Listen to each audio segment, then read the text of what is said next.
Hey, Ben with Studio on the Lake, back from Iowa where we found this, and the temperature outside is minus 22. And that was the day I filmed this 3 or 4 days ago, and then there's what the lake looks like this time of year. It looks like a nice day out there, like you should go ice fishing, but it's bone chill and cold.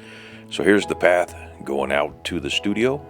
This is what I found after driving back from Iowa for the blizzard. And there's the studio.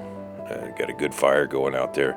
This is what I'm looking forward to. The spring, the snow's gone, the lake is not frozen anymore. You can do a little fishing early in the morning. You can see the lake, and then the leaves start to green up. And it's just a beautiful place to sit, a nice place to carve, looking out from the studio. So here's Jordy's spirit bird. He asked to carve a spirit bird. This is number 2. And this is going to be kind of short and sweet, and it's not necessarily a tutorial at this point, although you probably can glean some good things from this. You can see I wet that portion up there that I'd burned. That's where we left the initial video.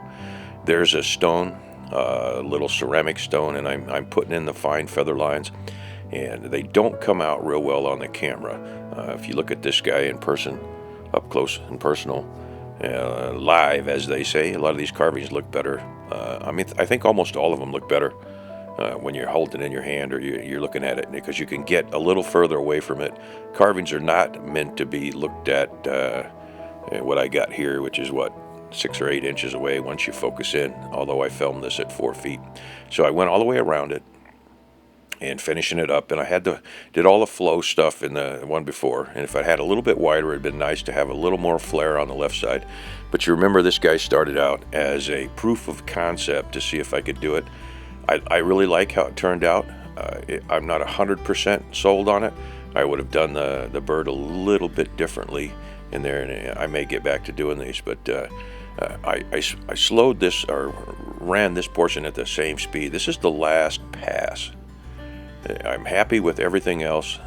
Some of those little lines that I did with the stone on the left side there, you can see looks a lot lighter than on the right, and not as undercut.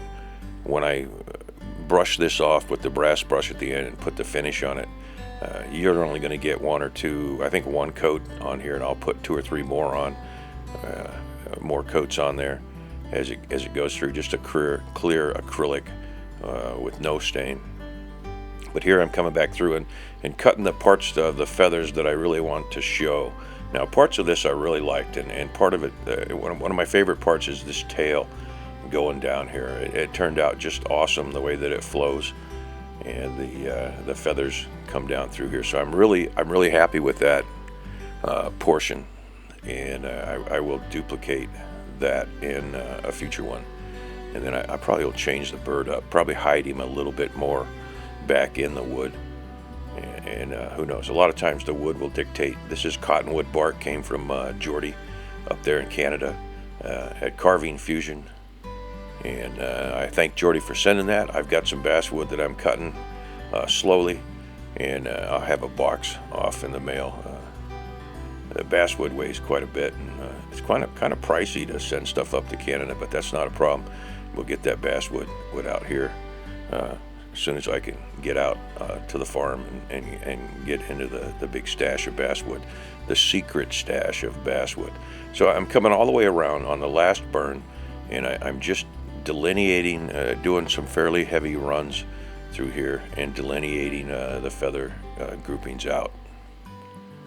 I almost wish that I had left this guy alone and let him age naturally rather than putting the finish on there, but that finish at the end that you see on this, I will take and take a lot of that off with 4/0 steel wool, and he'll come back. But this guy's going to be up in the Etsy store, because I got to get rid of some of these carvings. So if you're interested in that, go over. It's just search Ben Studio on the Lake when you go into Etsy, or you can find the link down below, and I'll get this stuff off in the mail to you if you want to help lessen my carving mess out in the studio.